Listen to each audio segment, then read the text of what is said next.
Aujourd'hui, je vous propose de vous replonger dans l'embuscade et de la mort de Quentin de Ranc.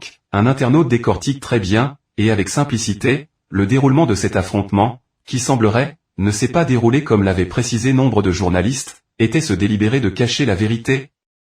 Voici donc, la version non officielle de cet internaute. Quentin de Ranc était en première ligne dans l'embuscade qui a mené à sa mort. Après l'affrontement, il était conscient, debout, et refusait les secours.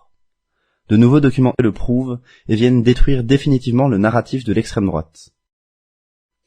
Une vidéo, prise juste après la bagarre du 12 février dernier, à Lyon, montre Quentin de Ranc debout, échanger avec des passants.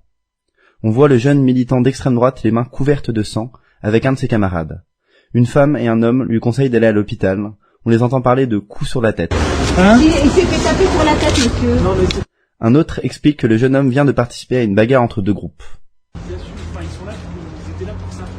Ils étaient là pour ça, pour se faire taper sur la tête, vous voyez les enfants. C'était une bagarre organisée, il y a deux groupes qui se sont bagarrés. D'accord, je pense qu'il faut qu'il aille à Saint-Jean parce qu'il a... La personne ayant filmé ces images nous précise: j'ai pris la vidéo le 12 février 2026 à 18h07 sur la rue Victor-Lagrange, côté nord, quasiment au coin de la rue Camille Desmoulins. En recoupant avec des images de la rue disponibles sur Google Maps, nous sommes en mesure de certifier qu'il s'agit précisément du 14 rue Victor-Lagrange. C'est l'endroit exact de la bagarre. On reconnaît ces lieux dans la célèbre vidéo diffusée par TF1, dans laquelle des coups sont échangés au sol. Les images de TF1 montrent la fin de la bagarre, au moment où le commando d'extrême droite a pris la fuite. Cette chronologie des faits correspond également à celle donnée par les militants d'extrême droite eux-mêmes dans le Figaro, qui parlent d'une confrontation vers 18h. Ces images sont déterminantes, car elles montrent que Quentin de Ranc n'a pas été laissé pour mort comme l'ont répété les médias.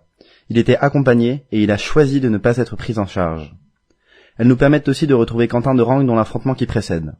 Il porte des vêtements distincts, des chaussures grises New Balance et une doudoune à capuche. Sur les images du canard enchaîné, on voit le groupe d'extrême droite tendre une embuscade aux antifascistes.